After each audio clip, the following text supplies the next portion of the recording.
Shalom jemaat GB Asia Afrika yang ada di rumah-rumah. Apa kabar semuanya? Saya percaya kita semua sehat dan penuh dengan sukacita dari Tuhan. Mari bersama-sama kita siapkan hati untuk memuji dan menyembah Tuhan. Bersama-sama kita tinggikan Dia. Mari kita berdoa, haleluya. Selalu bersyukur dan bersyukur buat anugerah Tuhan yang luar biasa. Kesehatan yang kau limpahkan sampai hari ini, itu pertolongan anugerah-Mu yang nyata atas hidup kami. Terima kasih Tuhan, terima kasih kesembuhan, penyertaan, pemeliharaan-Mu yang hari demi hari selalu nyata sempurna. Kami bersyukur Tuhan. Tuhan yang kami sembah, Tuhan yang hidup, Tuhan yang luar biasa, Tuhan yang tidak pernah berubah. Dulu, sekarang, dan selamanya. Kuasa-Mu, pertolongan kekuatan-Mu itu sungguh sempurna. Terima kasih Tuhan. Dan pagi hari ini bersama-sama umat-Mu yang ada di rumah secara online, kami boleh bersama-sama meninggikan Engkau, memuji Engkau, menyembah Engkau Tuhan. Sebab Engkau layak, terima hormat pengagungan Tuhan. Terpujilah nama-Mu Tuhan. Kami siap memuji-Mu, kami siap menyembah-Mu di dalam nama Tuhan kami Yesus Kristus, Allah yang hidup. Terpujilah Engkau. Haleluya. Amin. Sorak-sorai bagi Tuhan dan Raja kita. Haleluya. Yes.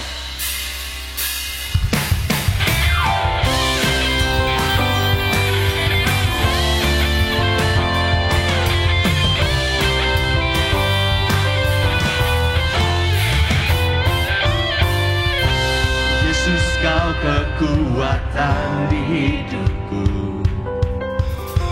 takkan tergoyahkanku. Dengan imanku serahkan seluruh hidupku, sumber pengharapanku. Dengan hatiku bersyukur, segenap jiwaku memuji, bersorak-sorai puji kebesaran-Mu. Dengan hatiku bersyukur, segenap jiwaku memuji, ku angkat tanganku, nyatakan Kau hidup, mulia nama-Mu. Oh, oh, oh, yeah. Oh, oh, oh. Oh, oh, oh. Yesus, Kau kekuatan di hidupku, takkan tergoyahkanku. Dengan imanku serahkan seluruh hidupku. Yes, amen. Sumber pengharapan bersama-sama. Dengan hatiku bersyukur, dengan jiwaku memuji, sorak-sorai puji kebesaran-Mu.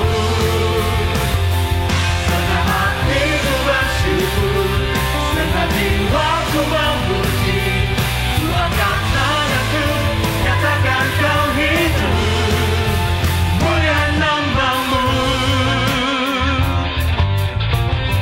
Kita percaya bahwa hanya Yesus yang termulia. Namanya dahsyat, namanya luar biasa. Tetap bersukacita, amin. Haleluya.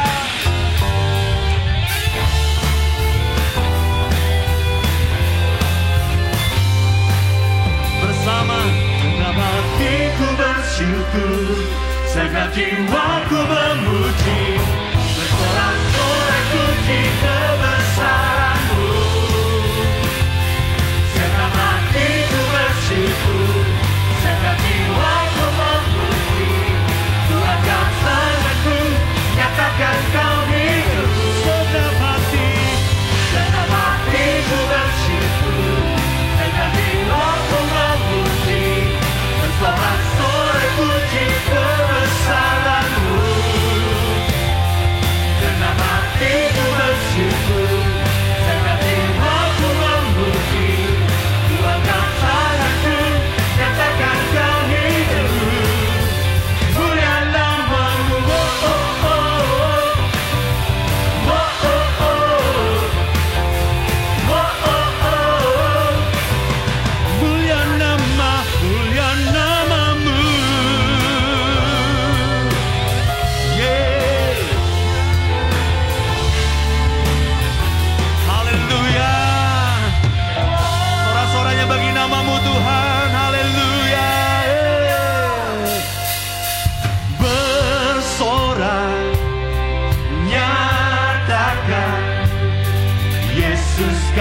Tuhan, Kau Raja pemenang. Bersama-sama bersorak masyurkan, Yesus Kaulah Tuhan, Juru Selamat dunia.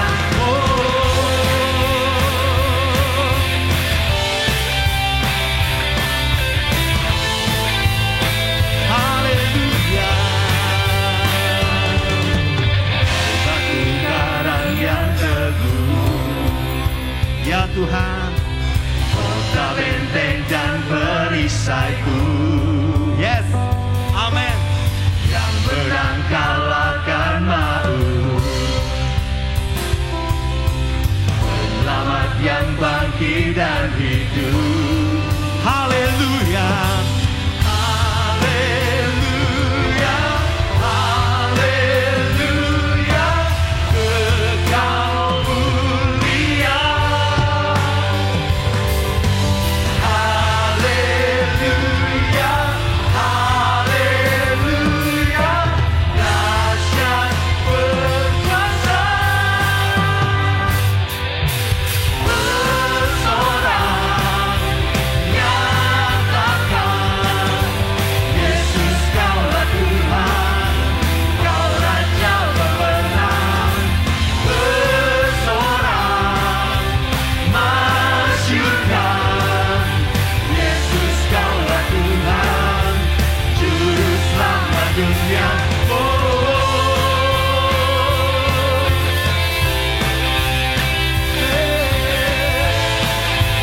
haleluya. Yesus Kau batu penjuru, Yesus batu penjuru, dari mulai keselamatanku, haleluya. yang menang kalahkan maut, penyelamat yang bangkit dan hidup. Haleluya, Haleluya, haleluya, Engkau mulia. Haleluya, haleluya, dahsyat berkuasa. Bersorak nyatakan, Yesus Kaulah Tuhan, Kau Raja pemenang. Bersorak masyurkan, Yesus Kaulah Tuhan, Juru Selamat dunia. Sebab Yesus batu karang yang teguh, hanya di dalam Dia ada kekuatan dan pengharapan. Haleluya, tetap percaya.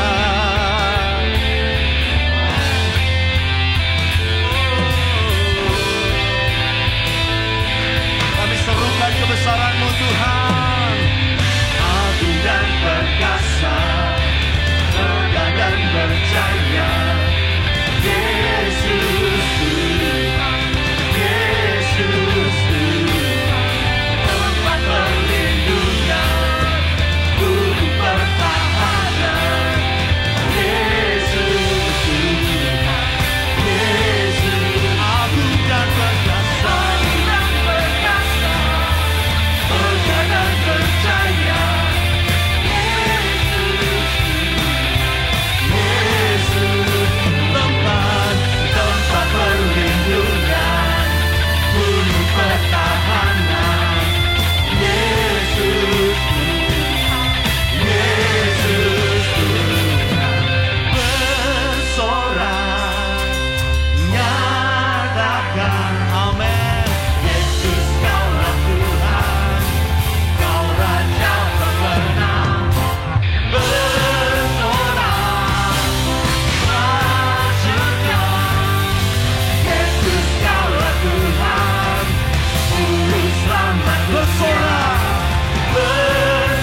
Haleluya.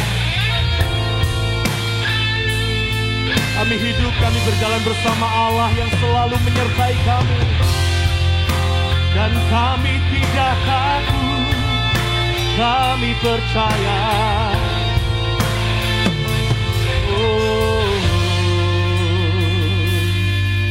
Bapakku datang dan berserah, ku nyatakan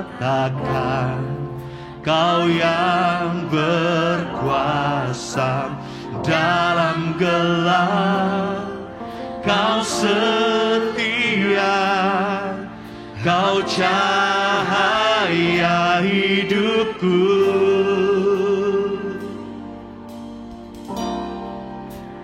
Kau kuatkan aku bertahan. Kau harapan dalam kesesakan. Kau buktikan kesetiaan-Mu, Tuhan. Engkau Allah Immanuel.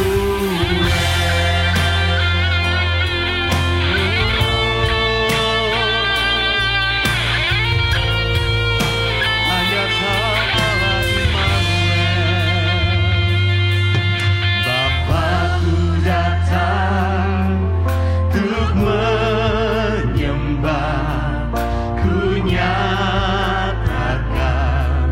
Kau yang bertanda dalam lemah. Kau sempurna, Kau cahaya bagiku.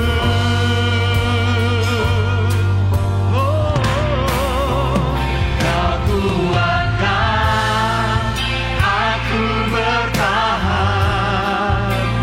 Kau harapan dalam kesesakan. Kau buktikan kesetiaan-Mu, Tuhan.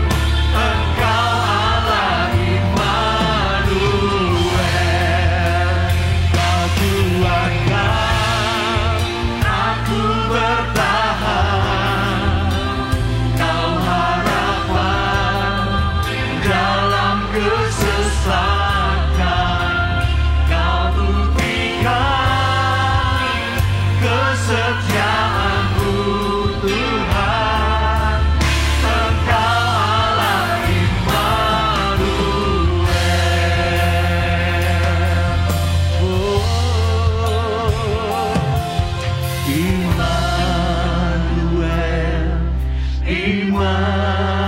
Immanuel, Engkau besertaku.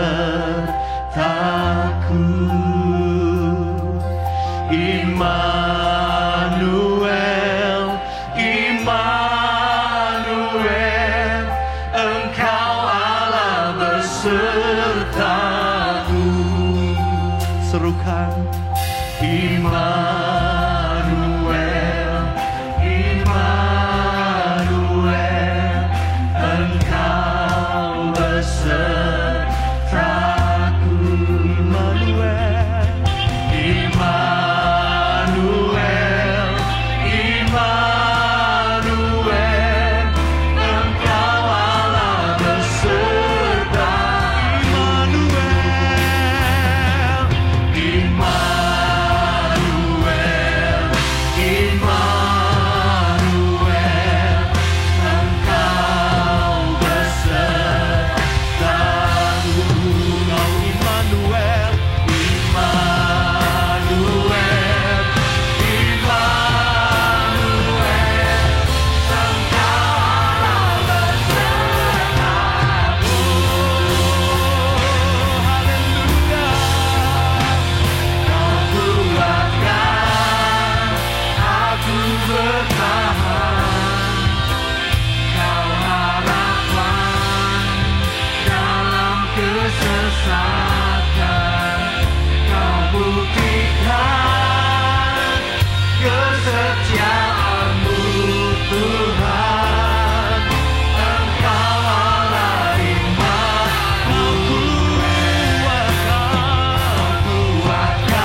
Praise you, God.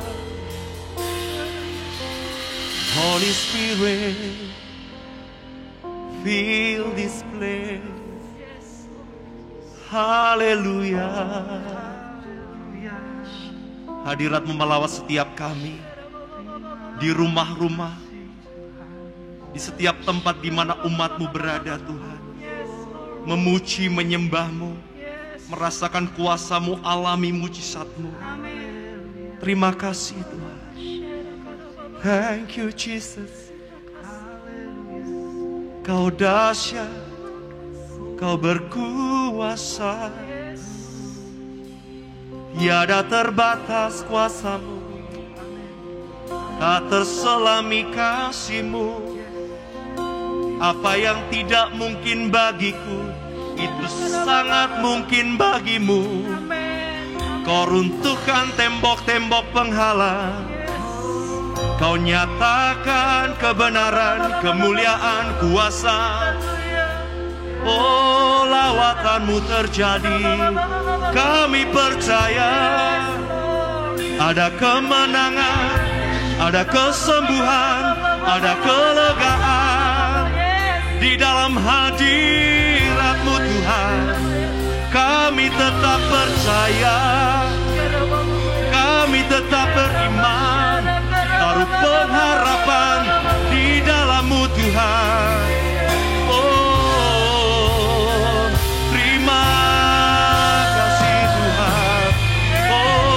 Bersama-sama kami mengangkat tangan kami tanda percaya. Bersama-sama kami serukan bahwa Engkau Tuhan, tidak ada nama lain, hanya Engkau Tuhan. Haleluya, haleluya. Terima kasih. Praise the Father, praise the Son, praise the Spirit, three in one. God of glory, majesty,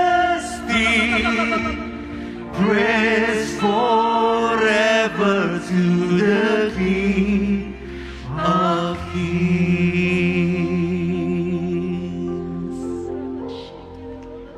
Terima kasih Tuhan Yesus. Berbicaralah lewat firman-Mu Tuhan. Kebenaran-Mu meneguhkan, mengajar kami. Dalam nama Yesus kami siap Tuhan. Bersama-sama kami telah berdoa dan mengucap syukur. Amin. Shalom, selamat hari Minggu, puji nama Tuhan, jemaat GB Asia Afrika yang saya kasih dalam nama Tuhan Yesus Kristus. Hari ini karena anugerah Tuhan kita kembali bertemu meskipun dalam ibadah online. Dan saya dapat kabar dari gembala Anda, mudah-mudahan kalau Tuhan izinkan GB Asia Afrika nanti di bulan depan, di bulan Oktober, atas perkenanan dan seizin Tuhan, kalau badai corona ini kasusnya semakin menurun, maka saudara akan kembali memulai ibadah onsite. Nah, hari ini saya bersyukur kepada Tuhan ada di tengah-tengah Bapak Ibu jemaat GB Asia Afrika. Kita cukup lama tidak berjumpa. Ya, dan hari ini kalau saya perhatikan sebagai hamba Tuhan, saudara tahu pelayanan saya banyak di bidang misi, saya keliling cukup banyak tempat meskipun COVID melanda Indonesia, tetapi saya terus bergerak ke misi pedalaman dan hari-hari biasa saya terus turun ke jalan untuk memberkati orang-orang yang berkekurangan. Dan saya perhatikan sebagai hamba Tuhan begitu banyak pergumulan terjadi dalam kehidupan ini, saudara. Ya, sepanjang corona saya perhatikan, mungkin juga Anda banyak mendengar hamba-hamba Tuhan pendeta banyak berkhotbah tentang pergumulan hidup, bagaimana mengatasi badai kehidupan di tengah corona ini. Nah, topik firman Tuhan yang akan saya sampaikan di pagi hari ini adalah dilumpuhkan untuk diberkati. Nah, mari buka Alkitab Anda di dalam Kejadian pasal 32, perhatikan ayat 24 sampai ayat ke-30.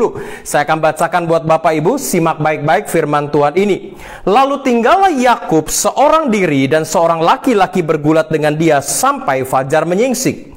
Ketika orang itu melihat bahwa ia tidak dapat mengalahkannya, ia memukul sendi pangkal paha Yakub sehingga sendi pangkal paha itu terpelecok ketika ia bergulat dengan orang itu. Lalu kata orang itu, biarkanlah aku pergi karena fajar telah menyingsing. Sahut Yakub, aku tidak akan membiarkan engkau pergi jika engkau tidak memberkati aku. Bertanyalah orang itu kepadanya, siapakah namamu? Sahutnya Yakub. Lalu kata orang itu, namamu tidak akan lagi disebutkan lagi Yakub tetapi Israel, sebab engkau telah bergumul melawan Allah dan manusia dan engkau menang. Bertanyalah Yakub, katakan juga namamu. Tetapi sahutnya, mengapa engkau menanyakan namaku? Lalu diberkatinyalah Yakub di situ. Yakub menamai tempat itu Peniel, sebab katanya, aku telah melihat Allah berhadapan muka, tetapi nyawaku tertolong. Nah Bapak Ibu, dampak daripada virus corona ini kita perhatikan dari Maret 2019 sampai hari ini, lebih kurang sudah 2,5 tahun terjadi di bangsa dan negara kita. Kalau kita perhatikan, banyak orang mengalami pergumulan yang begitu hebat. Tidak sedikit mungkin ada di antara saudara jemaat GB Asia Afrika yang kehilangan anggota keluarganya. Mungkin kehilangan pasangan hidupnya, mungkin kehilangan orang tua, kehilangan sanak famili. Saya pribadi saudara mungkin lihat di sosial media saya sekitar 2,5 bulan yang lalu, sekretaris yayasan saya, usia baru 32 tahun.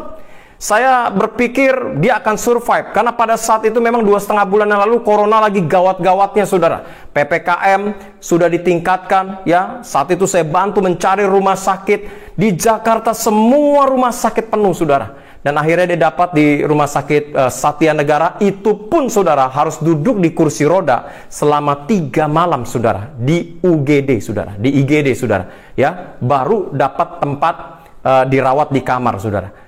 Tapi saya cukup kaget pada saat itu, nyawanya tidak tertolong saudara. Padahal anaknya baru 4 tahun. Oh, saya mengalami kesedihan juga. Sebagai gembala saudara, saya gembalakan dia. Dan akhirnya saya menawarkan diri, meskipun saya tahu resiko yang harus saya alami. Saya akan kubur sendiri pelayan Tuhan di bawah saya ini ya, karena kerjanya sangat baik, kerjanya sangat bagus. Meskipun saya pakai baju APD, dan akhirnya saya makamkan di TPU Rorotan pada saat itu. Nah saudara, tidak sedikit di antara kita yang kehilangan orang yang kita kasihi. Bahkan dampaknya saya perhatikan, kehancuran ekonomi mulai terjadi. Tidak sedikit orang yang berbisnis, pabriknya tutup, tokonya tutup, ada yang di PHK. Ada yang hanya mendapatkan gaji separuh saudara, 50% saudara. Bahkan rumah tangga mulai kacau karena kesulitan ekonomi. Suami istri mulai ribut, cekcok satu dengan yang lain. Dan tidak sedikit di masa corona, tingkat perceraian itu begitu tinggi saudara. Nah Bapak Ibu, persoalan pergumulan seberat apapun yang saudara alami dalam hidup ini, saya terlalu yakin dan percaya Tuhan Yesus jauh lebih besar dari segala pergumulan hidup saudara dengan saya. Amin. Nah saudara, kalau Anda perhatikan kisah pergumulan Yakub ini, setiap kita sudah seringkali mendengar bahkan membaca kebenaran firman Tuhan. Anda sudah seringkali mendengar pendeta berkhotbah. Suatu hari dikisahkan ketika Yakub seorang diri, seorang laki-laki tidak dikenal, menyergap Yakub dan terjadi pergulatan yang begitu hebat. Yakub mengalami ketakutan yang amat sangat saudara. Tetapi dahsyatnya waktu kita baca ayat firman Tuhan ini sampai ayat terakhir tadi saudara, ternyata laki-laki yang bergulat dengan Yakub adalah seorang malaikat Allah. Dan itu bicara Allah secara pribadi. Nah ini menunjukkan apa? Di tengah pergumulan sehebat apapun yang Bapak Ibu alami hari-hari ini, Tuhan hadir dalam pergumulan hidup saudara dengan saya. Setuju? Katakan amin. Nah saudara, perhatikan baik-baik Bapak Ibu yang saya kasih jemaat GB Asia Afrika. Sehebat apapun pergumulan hidup Anda, rasanya hari-hari Anda mengalami ketakutan yang amat sangat.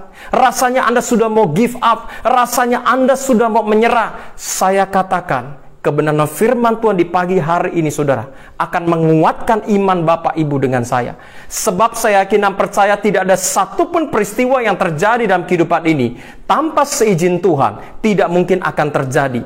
Nah Bapak Ibu, kalau kita perhatikan, kenapa sih Tuhan izinkan masalah, pergumulan terjadi dalam kehidupan kita? Nah ini akan kita pelajari dari Kejadian pasal 32 ini saudara. Saya akan bagikan kenapa masalah persoalan diizinkan terjadi dari kisah Yakub ini juga diaplikasikan dalam kehidupan sehari-hari. Kalau hari-hari ini kita perhatikan kenapa persoalan corona, badai ekonomi, kekacauan dalam rumah tangga diizinkan terjadi dalam kehidupan saudara. dengan saya. Ada 5 hal yang akan saya bagikan pada pagi hari ini. Yang pertama, perhatikan baik-baik. Lihat ayat 25, kembali saya bacakan. Kenapa pergumulan diizinkan terjadi?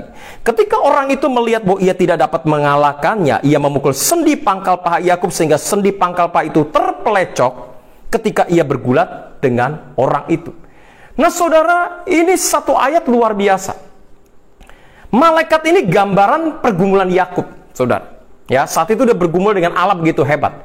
Waktu malaikat ini nggak bisa kalahkan Yakub, maka malaikat ini memukul sendi pangkal paha Yakub sehingga sendi pangkal pahanya terpelecok, bonggolnya keluar. Kekuatan Yakub dilumpuhkan dan Yakub menjadi lumpuh dan tidak bisa berjalan. Saudara, makna rohani yang saya dapati dari kebenaran firman Tuhan di pagi hari ini.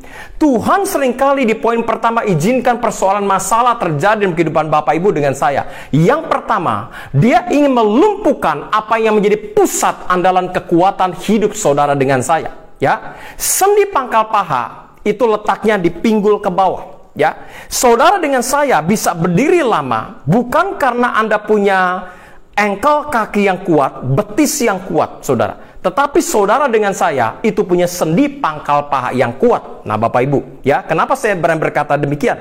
Kita bisa berdiri lama bukan karena punya otot tangan yang kuat, otot leher yang kuat loh saudara, tapi sendi pangkal paha. Kalau yang lain cedera, karena saya sudah hampir 1 tahun engkel saya ini cedera, sampai hari ini masih nyeri saudara.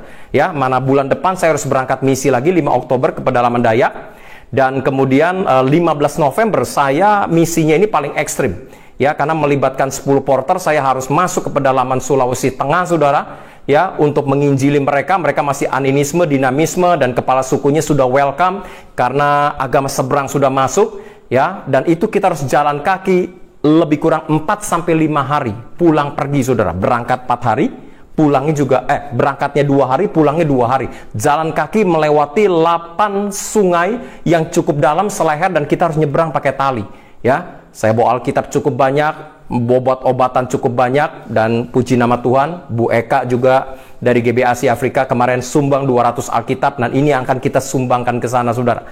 Nah, saudara, dengan kondisi engkel saya kena, saudara, ya, saya masih bisa memikul beban yang begitu berat. Ya, bahkan kemarin bulan Mei saya tes untuk naik gunung Sindoro di Jawa Tengah dengan anak saya yang bontot, yang perempuan, dengan beberapa anak GC dan DM untuk kita tes sana, dan saya mau tes kaki saya juga, saudara. Tapi puji nama Tuhan nggak apa-apa. Ya, meskipun engkelnya sakit, tapi jangan coba-coba ketika pangkal paha ini terpelecok atau keseleo, saudara, kekuatan Anda ini akan dilumpuhkan dan Anda sama sekali nggak bisa berjalan. Saudara, hari-hari ini di poin pertama ini, saudara, perhatikan baik-baik. Tuhan izinkan persoalan terjadi.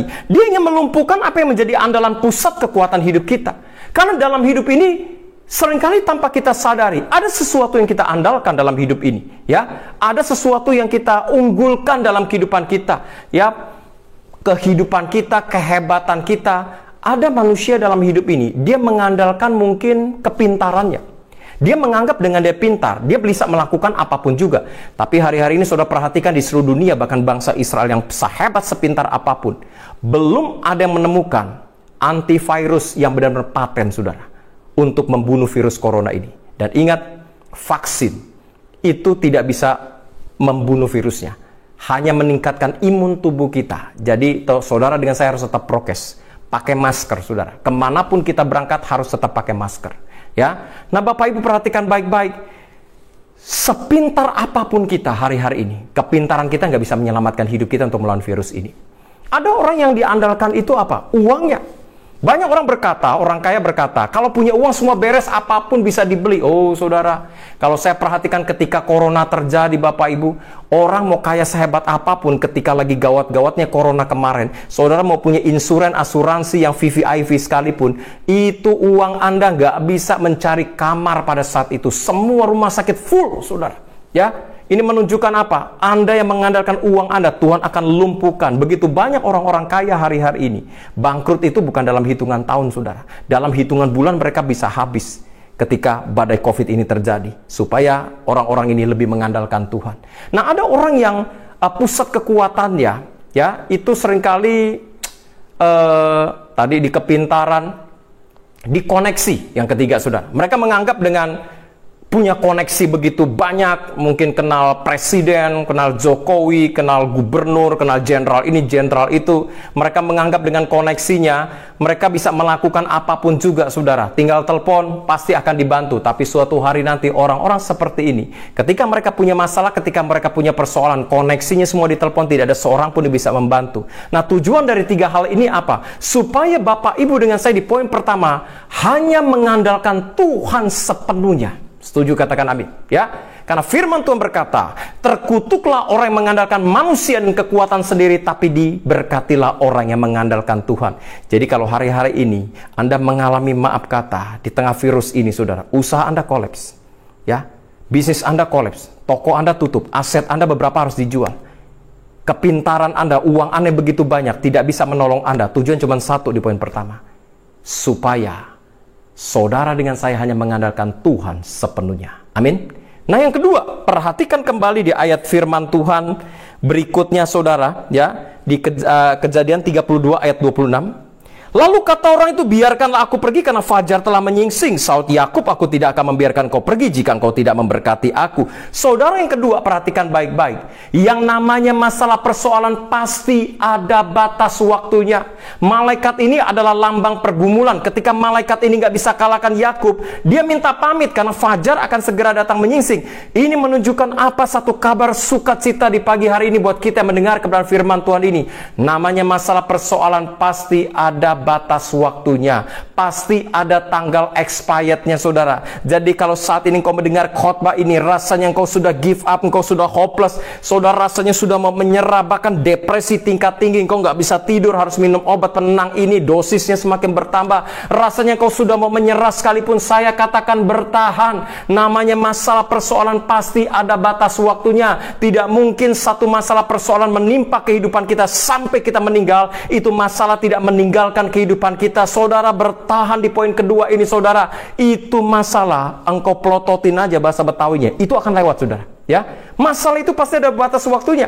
Saudara pernah mungkin mendengar ilustrasi ini. Kalau Anda ke supermarket beli minuman, beli makanan, orang yang smart, orang yang pintar, saudara, dia sampai sebelum bayar di kasir, dia tidak akan langsung main bayar aja. Dia akan lihat label di botolnya, tanggal di makanannya, dia akan mencari satu tanggal, yaitu tanggal expired. Kalau hari ini tanggal 1, mungkin besok tanggal 2 expired, dia tidak akan jadi beli, saudara, karena sudah hampir kadaluarsa. Nah, ini menunjukkan apa, Bapak Ibu? Makanan minuman saja ada tanggal expirednya, ada tanggal kadaluarsanya. Demikian saudara dengan saya, persoalan kita pasti ada batas waktunya. Setuju, katakan amin. Ya, mana tahu, tidak ada perkara yang mustahil. Ini sudah masuk bulan September akhir.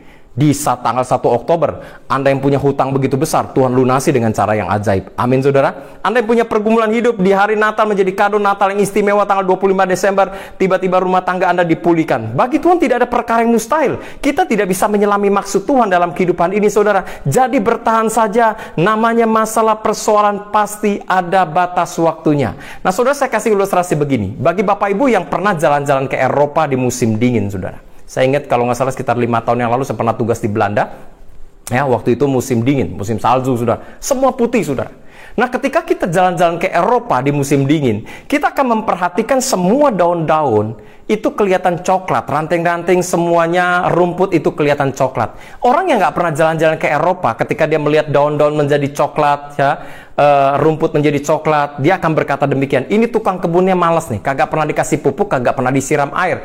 Padahal memang ketika musim dingin, saudara, semua daun-daunan menjadi coklat. Tapi dahsyatnya Bapak Ibu, kalau Anda perhatikan ketika masuk musim semi, semua yang coklat-coklat itu berubah menjadi hijau. Nah, kalau hari ini Anda sedang masuk musim dingin persoalan, rasanya udah beku, rasanya kaku, saudara, bertahan. Musim semi akan segera tiba. Semua yang coklat, semua yang hitam akan berubah menjadi hijau. Di poin kedua ini perhatikan baik-baik. Bertahan Bapak Ibu.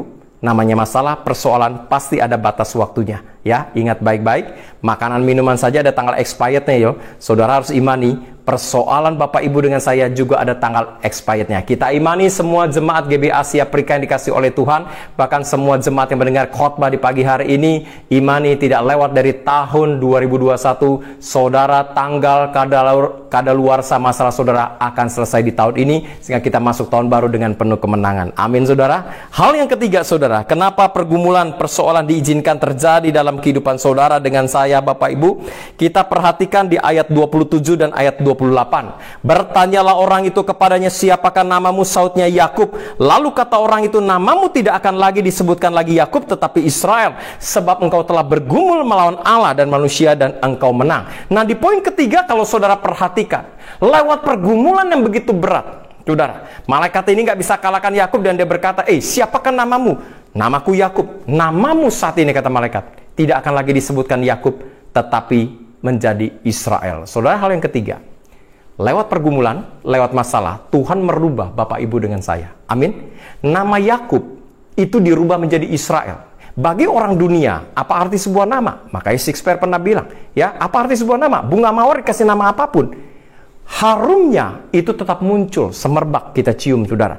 Nah, saudara, Bapak Ibu yang saya kasihi di dalam nama Yesus Kristus, ya, percayalah, lewat masalah, lewat pergumulan, kalau hari ini saudara mengalami satu tekanan begitu hebat, bahkan kau kehilangan harta bendamu, kau kehilangan pasangan hidupmu, rumah tanggamu kacau, anak-anakmu memberontak, engkau mengalami hal yang tidak mengenakan, suamimu meninggalkan engkau, dia tidak setia, ya, istrimu mungkin meninggalkan engkau karena himpitan ekonomi, engkau mendapatkan perlakuan kasar apapun juga. Perhatikan di poin ketiga, namanya masalah persoalan diizinkan terjadi, itu ingin merubah hidup kita untuk menjadi pribadi yang tangguh di hadapan Tuhan. Setuju? Katakan amin Bapak Ibu, ya. Orang dunia seringkali berkata, apa arti sebuah nama Pak Pendeta, ya. Ingat baik-baik, di dalam kekristenan ini bukan bicara feng shui atau hong shui. Nama menunjukkan pribadi, nama menunjukkan identitas. Kenapa saya katakan demikian? Saudara, dengan saya ketika mengalami masalah hidup, contohnya penyakit, bagaimana sudah tahu Yesus itu sanggup menyembuhkan kehidupan kita? Dari namanya, ya, dia Allah Yehovah Rafa, Allah penyembuhku. Dari mana ketika engkau kekurangan, tiba-tiba engkau percaya dia sanggup menyediakan, mengutus apapun juga, burung gagak untuk mengirimkan berkat seperti mengirimkan kepada Elia. Oh saudara, dari namanya, dia Allah Yehovah Jireh, Allah yang menyediakan. Dari mana saudara tahu dia berkuasa dalam hidup ini? Ketika saudara dikerjai oleh orang jahat mau menyerang saudara, saudara diluputkan. Dari namanya, dia Allah El Shaddai, Allah yang Maha Kuasa. Nah, dalam kekristenan nama menunjukkan pribadi saudara. Nah, ini luar biasa. Yakub dirubah menjadi Israel. Saudara tahu arti Yakub? Ya, Yakub itu penipu. Bahasa Ibraninya sancipa, saudara. Tukang cipoa, saudara. Tukang bohong. Abangnya dia tipu, pamannya tipu, bapaknya dia tipu, saudara. Tapi dahsyatnya saudara, lewat pergumulan begitu hebat, nama Yakub dirubah menjadi Israel. Israel artinya apa? Pangeran Allah. Keren. Dari tukang tipu dirubah menjadi pangeran Allah. Nah saudara, kalau hari-hari ini Bapak Ibu mengalami persoalan begitu hebat, percaya Tuhan merubah hidup kita. Yang selama ini kita mengandalkan kekuatan sendiri jadi mengandalkan Tuhan. Yang selama ini mengandalkan backing koneksi jadi mengandalkan Tuhan. Yang selama ini mengandalkan harta benda Anda lebih lagi mengandalkan Tuhan. Seringkali kenapa Tuhan mengizinkan proses terjadi, ingin merubah segala kehidupan kita, karakter kita, karena seringkali jemaat Tuhan dikhotbahin pendeta ratusan kali, seringkali nggak mau bertobat. Banyak jemaat mengeraskan hatinya. Pendeta seringkali berkhotbah di atas mimbar, pendeta berkata, ayo di tengah krisis, yuk kita tetap memberi di tengah kekurangan. Misalnya ambil contoh itu ya saudara, ya, ayo tetap menabur. Saudara, ketika pendeta ngomong menabur, dia mulai tengok sebelah mertuanya. Rasain lo, kena lo, firman hari ini memang cocok buat mertua gua, dia mah pelitnya minta ampun, ya. Pendeta mulai berkhotbah lagi, ayo jangan kikir, bantu sesama saudara, orang-orang miskin kasih makan. Dia tengok suaminya lagi saudara, rasain lo, kena lo, ya. Memang buah nggak jauh dari pohonnya. Anaknya kikir, emaknya pelit, sama tuh dua-duanya, ya. Jadi firman gak ada yang buat dia. Ketika pendeta berkata jangan judes, rendah hati, dia mulai cari kiri, cari kanan. Aduh sayang, itu Tante Susi nggak hadir hari ini. Ini firman hari ini cocok buat Tante Susi, karena dia orangnya judes, segala macam, ya, sombong segala macam. Nah Bapak Ibu, firman itu nggak ada yang buat dia. Dan biasanya jemaat seperti ini dia punya karunia membagi, per lehernya sangat lunak, saudara. Pendeta khotbah apapun dia berkata amin, amin. Ya, tapi firman gak ada yang buat dia. Dia tengok kiri kanan, buat lu, buat lu, buat lu, buat lu. Nah ini model seperti ini saudara. Kena teguran firman, gak mau bertobat. Kena persoalan sekali bertobat. Nah saudara pilih mana? Ditegur pendeta lewat firman Tuhan 300 kali Anda dengar khotbah gak mau bertobat. Kena masalah sekali baru bertobat. Pilihannya gak gampang kan saudara. Ya, makanya hal ketiga, lewat masalah, lewat persoalan Tuhan ingin merubah hidup kita Bapak Ibu. Ya ini luar biasa. Saudara tahu Pastor Benny Hinn saudara?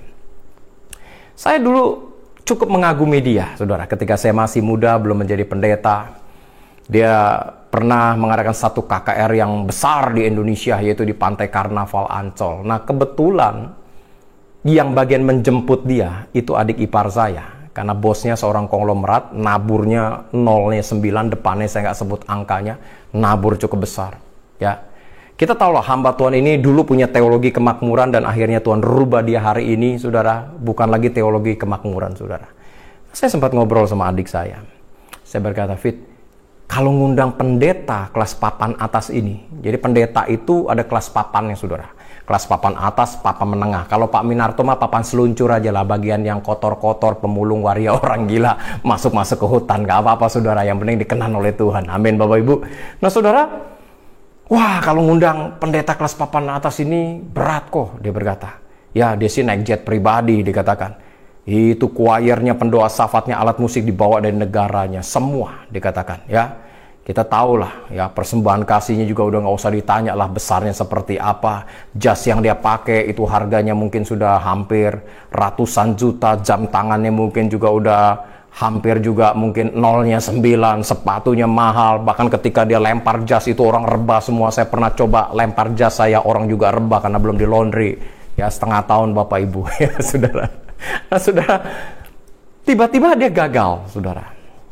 Kita tahu, dia bersaksi, dia jatuh dalam perzinahan dengan sekretarisnya, dan puji nama Tuhan dia bertobat kembali, pernikahannya dipulihkan, jemaatnya tinggalkan dia. Ya, dia kehilangan sekian juta US dollar, aset-asetnya hilang, saudara. Nah, akhirnya dia mulai menunjukkan pertobatannya. Nah, banyak orang Indonesia nggak tahu. Sekitar 5 tahun yang lalu ketika saya diundang bicara di Kupang, 2 minggu sebelum Benny Hinn pulang ke negaranya dan KKR di Kupang, kebetulan ketua panitia KKR-nya itu teman baik saya yang ngundang saya untuk KKR juga di sana. Dan saya diajak makan, dia berkata, Pak Min, mau lihat nggak video Pastor Benny Hinn? Ya, dia kemarin KKR di Kupang. Wah, saya nggak tahu dia KKR di Kupang. Wah, saya tanya, gimana pengurapannya? Wah, saya lihat dahsyat. Kembali dipakai oleh Tuhan. Ya, kegagalan apapun yang kita alami ketika kita datang ke hadapan Tuhan, Tuhan sanggup memulihkan hidup kita. Ya, saya mulai bicara sama teman saya. Gimana? Pengelola gimana bodyguardnya? Wah, udah berubah, nggak kayak dulu. Hanya beberapa orang saja. Terus hotel gimana? Dulu kan dia maunya bintang 7. Kita bintang 7 obat sakit kepala, saudara. Maksudnya di atas bintang 5 gitu, saudara. Enggak, kemarin kita kasih bintang 4. PK-nya gimana PK-nya? Kita kasih berapapun dia terima. Nah, ini menunjukkan apa? Lewat persoalan, lewat pergumulan, lewat masalah, dia dirubah oleh Tuhan. Ya, dan bersyukur kepada Tuhan. Dari kesaksian yang saudara bisa melihat. Kenapa masalah diizinkan terjadi? Mungkin bisnismu sedang goncang. Rumah tangga Anda sedang goncang. Tuhan ingin merubah segala karakter kita sehingga menjadi karakter Kristus. Amin Bapak Ibu.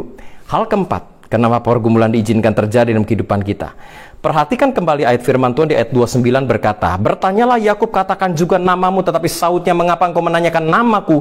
Lalu diberkatinya lah Yakub di situ. Nah, yang keempat ini saudara pasti suka nih saudara. Ya, karena lewat masalah, lewat pergumulan, saudara akan dipulihkan, diberkati oleh Tuhan. Yang mau katakan amin. Ya, lewat pergumulan Anda akan dipulihkan, diberkati oleh Tuhan kembali, dipulihkan kembali oleh Tuhan. Nah, orang yang nggak dewasa rohani, dia akan berkata dan mungkin sedikit komplain, dia bilang begini, Pak, Tuhan kayaknya jahat banget ya. Mau berkati orang diizinkan bangkrut dulu, usaha tutup dulu. Mau nyembuhkan orang diizinkan sakit dulu. Saya sebagai hamba Tuhan ingatkan, Tuhan nggak jahat. Allah kita adalah Allah yang setia bahkan di saat kita tidak setia sekalipun. Dia Allah yang begitu mengasihi kehidupan saudara dengan saya. Ya, tetapi dia izinkan itu terjadi. Tujuannya apa? Supaya di balik masalah yang ada, saudara menjadi pribadi yang tangguh dalam kehidupan ini. Ya, saudara. Kalau saudara nggak diizinkan persoalan terjadi, tiba-tiba diberkati Tuhan, saudara nggak akan siap. Karena persoalan pergumulan adalah masa persiapan untuk Anda dengan saya menerima berkat yang besar. Kalau nggak, kita nggak akan siap, saudara. Ya, apalagi masalah uang. Wah, hari-hari ini namanya masalah uang, orang mengalami tingkat depresi tingkat tinggi, saudara. Banyak sekali, saudara. Bahkan saya lihat teman-teman saya, hamba-hamba Tuhan, waduh, mobilnya harus disita kena kredit, motornya juga harus disita. Teman-teman yang punya pabrik juga pada ngeluh segala macam, ada minta tolong dijual segala macam, saudara. Ya, nah saudara, kalau Anda nggak diizinkan persoalan terjadi ketika terima blessing berkat besar, saudara nggak akan siap. Makanya ada satu buku itu luar biasa. Buku ini mencatat kumpulan orang di dunia yang menang lotre. Saudara tahu ya lotre, bahasa Ibraninya togel, Bapak Ibu.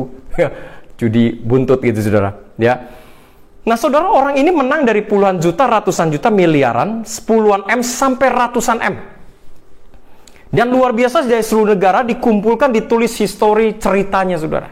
Tapi dahsyatnya ending dari buku ini mengisahkan begini.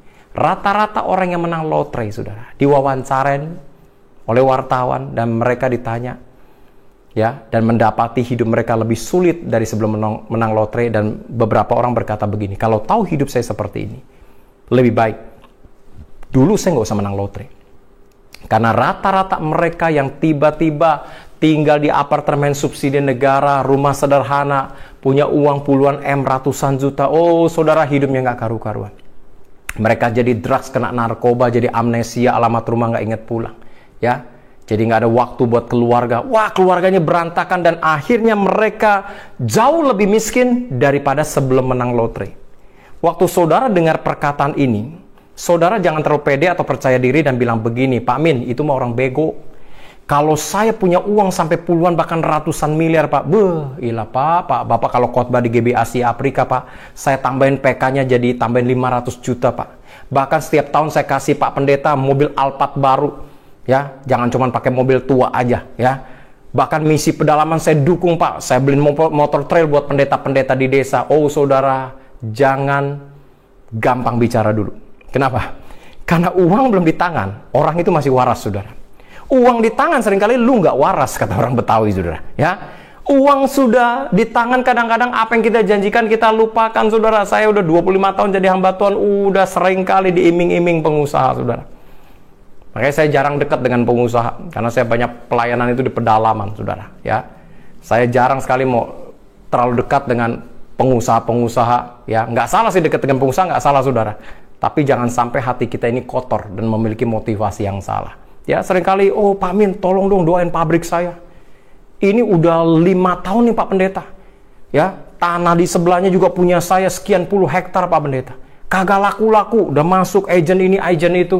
Orang lihat, gak laku-laku. Gini Pak Pendeta, Bapak doakan, kalau tanah ini laku Pak, jangankan caphun atau 10%, gue kasih sacaphun buat Pak Pendeta, 30%. Aduh saudara, pendeta diiming-iming 30% doain tanahnya, kalau laku saudara berapa miliar kita dapat.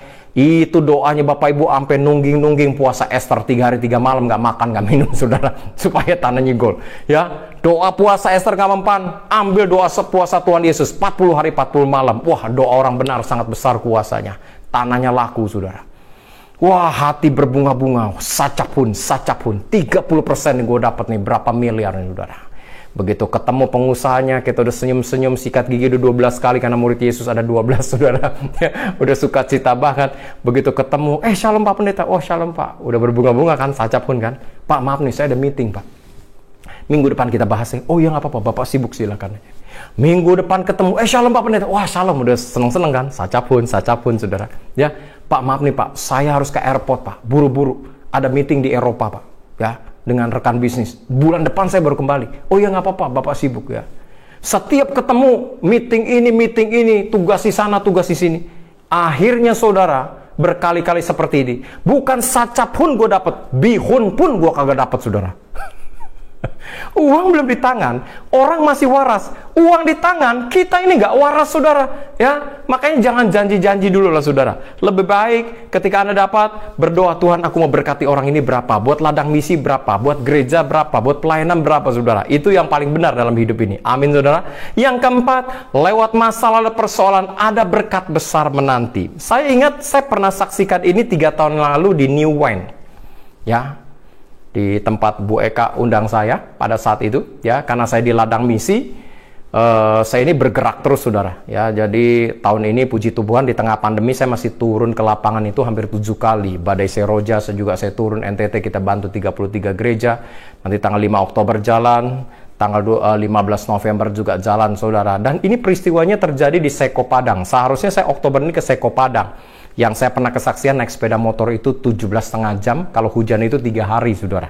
Karena lumpur semua, itu medannya begitu berat saudara. Ya, jadi pinggang saya juga sekarang mulai agak berasa sakit saudara, karena perjalanan begitu jauh saudara. Tapi ini panggilan Tuhan harus saya lakukan saudara. Nah saudara, ketika perjalanan begitu melelahkan ya, hari itu harus 4 kali ganti pesawat, minggunya saya khotbah di Singapura, langsung saya pulang. Sampai di Jakarta sore hari Minggu saudara, pamit sama keluarga, saya berangkat lagi jam 00.30 menuju Makassar. Sampai di Makassar setengah 4 subuh, saya tidur sebentar di airport, jam 6 bangun, tukar pesawat kecil menuju Palopo. Dari Palopo kemudian saya dijemput pakai mobil, perjalanan sehari 9 jam, kunjungi 9 gereja yang ada ya. Dan akhirnya besoknya dikatakan kita menuju Seko Padang, dan anugerah Tuhan, bersyukur kepada Tuhan, saya dapat pesawat yang kecil ya, Susi Air pada saat itu ya, dan pesawatnya memang sudah tua ya saudara, pilotnya ya sumuran anak saya 23-22 tahun itu begitu saudara. Saudara, saya dapat kehormatan itu duduk di samping pilot. Waduh, norak Bapak Ibu, seumur hidup nggak pernah naik pesawat itu duduk samping pilot saudara. Wah, begitu bersuka cita. Ternyata pesawatnya cuma muat 7 orang saudara. Pantesan duduk di samping pilot saudara ya. Ketika duduk dengan wakil saya, dia mulai corek-corek, Pak, aduh Pak, ngeri Pak pesawatnya, lihat tuh, kok kabelnya disambung-sambung gitu Pak, pakai solasi, pakai tombol on off yang 2.500 di bengkel elektronik begitu.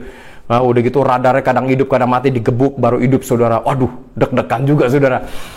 Wakil saya bilang begini, Pak, takut anak saya masih kecil-kecil. Ya kalau takut sama aja, anak kecil besar saya juga takut. Tapi saya kasih ketenangan, saya bilang sama dia, tenang, saya sudah banyak pengalaman naik pesawat begini, saya katakan.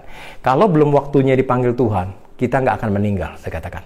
Pendeta kalau belum waktunya mati, sudah jatuh dari Monas pun nggak akan mati, Bapak Ibu. Setuju, katakan amin.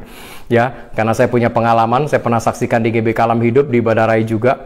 Kalau nggak salah, mungkin Bapak Ibu sebagian belum pernah dengar ya, ketika Dayak dengan Madura ribut perang di Sampit Sambas, saya tugas di sana 8 hari.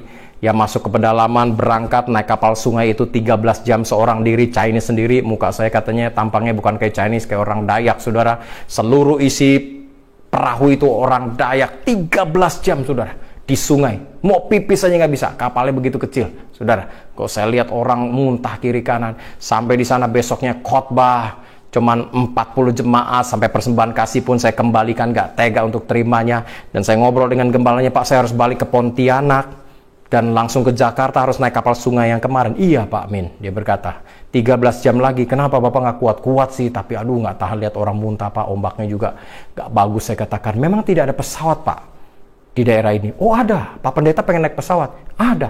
Lah kenapa Bapak nggak cerita di Jakarta? Ya saya pikir Pak Min orang misi, pengen menikmati perjalanan. Apa nikmatin perjalanan 13 jam? Pegel pantat saya bilang saudara. Ya, ya udah gini deh, Bapak besok naik pesawat. Memang naik pesawat berapa lama ke Pontianak? Saya tanya. Deket Pak, cuma 25 menit. Ya Tuhan, saya bilang. Naik pesawat 25 menit, naik perahu itu 13 jam, saudara. Ya. Dan akhirnya dia beli tiket pesawat, tapi dia nggak kasih tahu itu pesawat apa. Pokoknya naik pesawat aja, saudara. Ya, singkat cerita Bapak Ibu, sampai di airport saya mulai curiga landasannya nggak sampai 200 meter. Waduh, saya bilang kejadian lagi nih. Ya, saya pikir ya minimal naik ATR lah, yang baling-baling itu, yang wings itu, yang muat 77 orang, saudara. Saya mulai tanya, Pak, mana pesawatnya? Di tengah lapangan bandara itu ada satu pesawat tua, saudara, Deraya kalau nggak salah. Ya, itu udah karatan semua, dan dia tunjuk pesawat itu Pak pesawatnya. Ya ampun, itu pesawat udah peninggalan Perang Dunia Kedua tuh. Waduh, ya katanya Bapak Pendeta mau naik pesawat. Tapi jangan pesawat kayak begitu juga, serem, saya bilang. Iya sih Pak, apalagi udah jatuh 3. Wah, udah jatuh 3, sudah saya makin gemeteran lagi, saudara. Saudara, ini gembala bilang begini, Pak, saya jujur baru sekali naik pesawat ini, setelah itu saya nggak berani naik, apalagi dengar udah jatuh 3. Kurang ajar kamu, saya bilang. Bikin saya empot-empotan, sport jantung juga nih, saya bilang. Ya, ini pesawat Pak Min, dia bilang. Kalau cuaca buruk, sudah gelap semua, awan hitam. Itu begitu masuk ke awan hitam, Pak, itu goncangannya ngeri, Pak, kayak mau jatuh, Pak. Nah, begitu Bapak cuaca buruk, cepat angkat pujian. Pujian apa? Bersama malaikat di surga. Aduh, saudara, nakutin, kurang ajar nih teman saudara. Saya bilang kurang ajar kamu, bikin saya takut aja. Saudara, itu begitu naik pesawat itu Bapak Ibu, saya duduk seorang diri. Di ekor pesawat saya lihat joknya bolong-bolong, itu geter-geter skrupnya juga goyang-goyang. Aduh Tuhan, ini terima landing kagak nih pesawat, jangan-jangan take off doang. Ya saudara, 30 menit baling-balingnya puter, pesawat itu nggak mau terbang. Karena kita bisa ngobrol saudara, ya, karena hanya ditutup hordeng, itu pilot co-pilot sama kita. Kita berkata, Cap, kenapa nggak terbang, panas nih, ya. Kaptennya cuma santai bilang begini, belum berani Pak. Loh kenapa? Banyak burung seliwiran lewat. Kalau kita nabrak burung jatuh. Ini pesawat apa nabrak burung aja jatuh saudara. Ya, jadi saya udah kebal lah karena hamba Tuhan misi dengan hal-hal yang sifatnya udah urusan dengan nyawa. Udahlah pasrah lah. Kalau memang Tuhan bilang waktunya pulang ya pulang gitu saudara. Ya, kita kembali ke Seko Padang Bapak Ibu. Saudara ketika naik motor sampai akhirnya juga di Seko Padang, letih saudara, 2 hari hanya tidur mungkin 2,5 jam. Tapi sukacita, gereja yang saya bangun waktu itu hari ini puji Tuhan udah tutup atap. Ya hampir 4 tahun kita bangun karena transportnya susah sekali ke sana saudara. Ya 17 jam naik motor itu paling cepat ya saudara. Tiba-tiba gembalanya mulai bersaksi, dia berkata, Pak Min terima kasih. Bapak jauh-jauh dari Jakarta mau ke tempat ini. Jarang Pak, sinode kami saja belum sampai ke tempat ini. Tapi Pak Min luar biasa rela berkorban untuk membangun gereja kami. Dan dia mulai bersaksi, Pak 20 tahun yang lalu, umurnya masih di bawah saya. Saudara, ini pendeta. Ketika saya lulus sekolah teologi ya Pak Min, dengan istri di Mamasa, Sulawesi Selatan, kami berdoa sama Tuhan, Tuhan Yesus mau tempatkan kami di mana. Dan Roh Kudus berkata, kalian berangkat ke Mamasa. Nah saat itu dia ingat dia punya tabungan 50.000 rupiah. Dipakai 40.000, sisa 10.000 saudara. Sampai di terminal Seko yang masih sederhana, ternyata menuju Seko Padang, saat itu tidak ada satu alat transportasi sama sekali. Dan apa yang dilakukan 2 suami istri hamba Tuhan ini? Mereka harus jalan kaki 7 hari 7 malam Bapak Ibu. Menuju ke Seko Padang. Waduh, saya kaget. 7 hari 7 malam, saudara. Sampai di sana ketemu kepala dusun, mereka memperkenalkan diri kalau mereka hamba Tuhan. Ya, dan mereka berkata, Pak kepala dusun boleh nggak kami dipinjamkan tanah? Kami hamba Tuhan, kami mau buka gereja di tempat ini. Kepala dusun berkata, oh kalian hamba Tuhan mau buka gereja? Oh silakan, dikatakan. Kalian boleh pilih gunung bukit yang kalian suka, ambil gratis. Mereka bingung, kenapa ambil gratis? Ternyata di Seko Padang 20 tahun yang lalu, saudara. Dukun santetnya masih nyantet orang sampai mati, saudara. Setannya masih banyak, kerbau liarnya masih nanduk orang sampai mati. Dan masih animisme, dinamisme. Apa yang dilakukan 2 pendeta ini saya salut, saudara. Dengan modal kapak gergaji, mereka tebang pohon. Mereka bikin pondokan sederhana. Mereka mulai melayani, mereka mulai berkhotbah dan penginjilan. Hari pertama setelah sekian minggu pondokan itu jadi, mereka berangkat ke satu desa, perjalanan 24 jam jalan kaki. Dan puji Tuhan ketika mereka menginjil, mereka dapat 3 jiwa. Dari 3 jiwa ini, 2 itu orang gila, 1 janda tua. Saudara, 2 orang gila ini dibawa pulang, janda tua ini didoakan sampai waras, saudara. Sehingga penduduk desa itu gempar, orang gila pun bisa sembuh, saudara. Dan akhirnya mulai menginjil satu persatu, mulai bertobat, saudara. Ya, dan akhirnya jemaat mulai banyak, desa itu mulai dimenangkan. Ada uang sedikit, dia bangun gereja yang lebih besar. Dan suatu hari dia berkata, istri saya datang Pak Min dan berkata, Pak, beras di rumah tinggal 1,5 kaleng kongguan. Mama masak pagi ambil 3 centong, gelas yang kecil. Siang 3 centong dan sore 3 centong. Uang per bulan jemaat belum masuk Papa. Dengan kondisi seperti ini, dengan 3 anak, kita paling bisa bertahan hidup Pak 4-5 hari. Dan kita sudah tidak ada makanan. Apa yang harus kita lakukan Papa? Suaminya, Pendeta Bambang berkata, yuk Ma kita berdoa. Berdoalah mereka menangis di hadapan Tuhan kepada beras yang 1,5 kaleng kongguan ini. Dan tiba-tiba selesai berdoa, ini hamba Tuhan cukup peka dan berkata, Ma, Roh Kudus barusan berbicara. Bicara apa Pak? Tuhan berkata waktu Mama ambil 3 centong pagi, 3 centong siang dan 3 centong malam. Ya. Ambil saja dengan iman dan jangan lihat ke dalam kaleng kongguan ini. Istrinya nurut saudara. Pagi ambil 3 centong, siang 3 centong, sore 3 centong, masak saudara. Makan apa adanya. Dan ada misionari datang, mereka kasih bekal 5 centong, ada yang 7 centong. Dan dahsyatnya, itu beras yang 1,5 kaleng kongguan diambil terus saudara. Selama 3 bulan tidak pernah habis, bahkan sampai keluar ulat saudara. Dahsyat Tuhan kita. Kisah Elia dengan janda di Sarpat itu bukan dongeng Bapak Ibu. Ya, dari pergumulan ini sudah perhatikan. Akhirnya puji nama Tuhan. Tahun depan saya akan berangkat lagi karena gereja ini sudah selesai, saudara. Kita menghabiskan dana hampir 400 juta. Tapi sangat sukacita, 400 juta di desa bangun gereja, karena bahan-bahan cukup banyak diambil, itu bisa menampung 600 jemaat. Dahsyat ya saudara ya. Jadi kalau pelayanan misi itu saudara, kenapa saya begitu excited, begitu antusias? Ya model-model seperti ini saudara. Ya. Dan akhirnya di balik pergumulan yang ada, gereja ini diberkati punya ratusan jemaat saudara. Hal keempat, ingat baik-baik. Kalau hari ini kau bergumul begitu hebat, ingat pesan firman Tuhan. Habis pergumulan ada berkat besar menanti. Dan yang terakhir Bapak Ibu, saya mau sampaikan, mengingat waktu.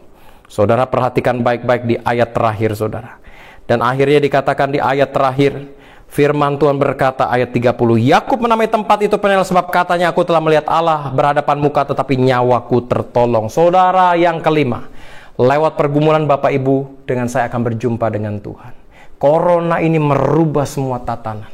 Merubah semua tatanan kehidupan, bahkan bergereja itu dirubah. Orang yang bangun gereja mewah-mewah sampai ratusan miliar, tidak ada satupun yang terpakai saudara. Tapi dahsyatnya waktu saya masuk bolak-balik pedalaman, di pedalaman kita cerita tentang corona, mereka nggak tahu corona itu apa. Mereka nggak tahu Indonesia itu ada virus corona, saudara. Akhirnya kita pakai masker sendiri di sana, saudara. Ya, saudara, seringkali ketika semuanya baik, bisnis baik, keuangan baik, kita seringkali malas ketemu dengan Tuhan.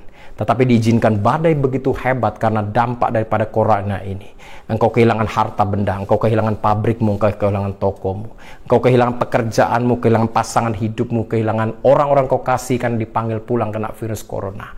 Mau tidak mau, banyak waktu yang kau gunakan untuk berlutut di bawah kaki Tuhan, untuk kau lebih banyak bersaat teduh di hadapan Tuhan. Dan saudara yang kelima ini, lewat pergumulan, engkau pasti berjumpa pribadi dengan Tuhan. Jadi masalah bagus buat iman saudara dengan saya. Amin saudara.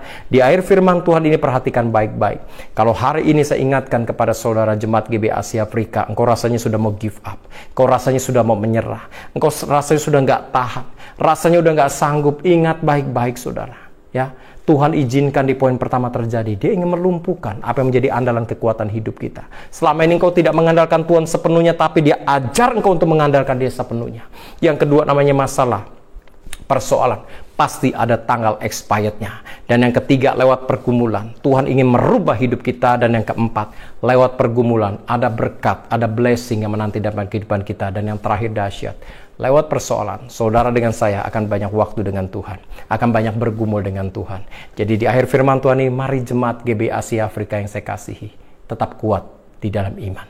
Tuhan pasti menolong kehidupan saudara. Bertahan, jangan menyerah. Masalah pasti ada tanggal expirednya. Terus bergumul bersama dengan Tuhan. Bersama dengan Tuhan, saudara pasti akan keluar sebagai pemenang. Jangan pernah menyerah dalam hidup ini. Tuhan Yesus memberkati. Mari kita tundukkan kepala, kita berdoa. Terima kasih Bapa buat kebenaran firman-Mu. Aku berdoa buat jemaat-Mu yang mendengar firman Tuhan di pagi hari ini. Kuatkan hidup mereka. Tidak sedikit di antara mereka yang sudah putus asa, menyerah dalam kehidupan ini. Tetapi melalui kebenaran firman-Mu hari ini, iman mereka kembali dikuatkan. Habis masalah pasti ada berkat besar menanti.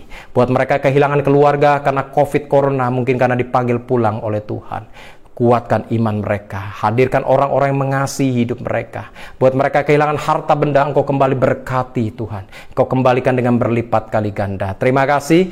Biarlah jemaat-Mu tetap bertumbuh di dalam Tuhan. Kalau bulan depan mungkin gereja ini sudah ibadah onsite, mereka akan kembali datang ibadah di gereja ini. Di dalam nama Tuhan Yesus Kristus, kami sudah berdoa dan mengucap syukur. Dan Engkau yang diberkati, mari sama-sama katakan amin. Sekian firman Tuhan, Bapak Ibu. Tuhan Yesus memberkati kita semua. Shalom. God bless you all. Shalom Bapak Ibu dan keluarga GBI Asia Afrika yang Tuhan Yesus kasihi. Mari bergabung dalam Konsel Life Group GBI Asia Afrika. Sarana di mana kita saling menguatkan, saling melayani, dan bertumbuh di dalam Tuhan.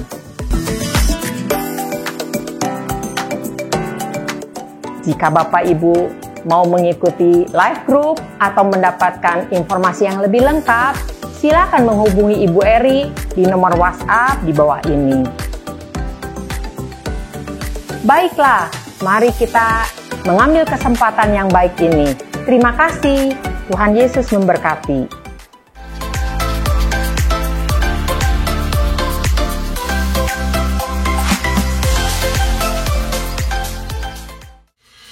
Puji bagi nama Tuhan, Bapak Ibu Saudara, kita bersyukur buat ibadah pagi hari ini. Kita naikkan pujian, kami memuji kebesaran-Mu. Haleluya.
Jemaat GBI Asia Afrika dikasihi oleh Tuhan, kita akan akhiri ibadah pada saat ini.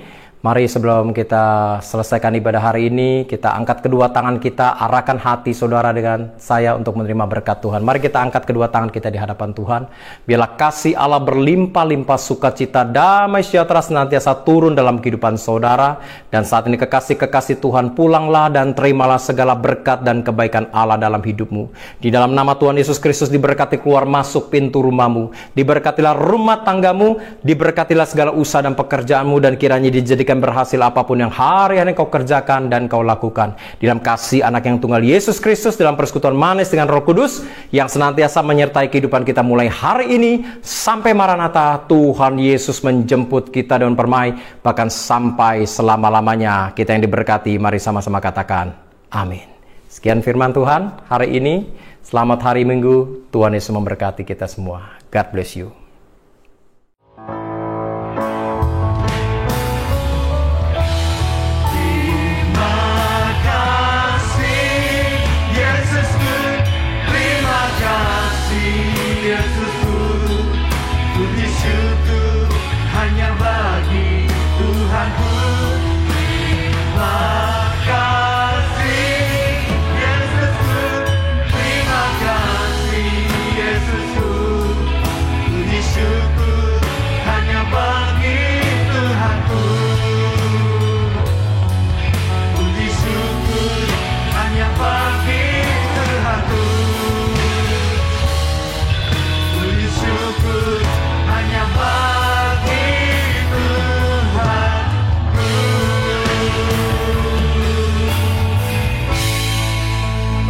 Selamat hari Minggu, Tuhan Yesus memberkati kita semua.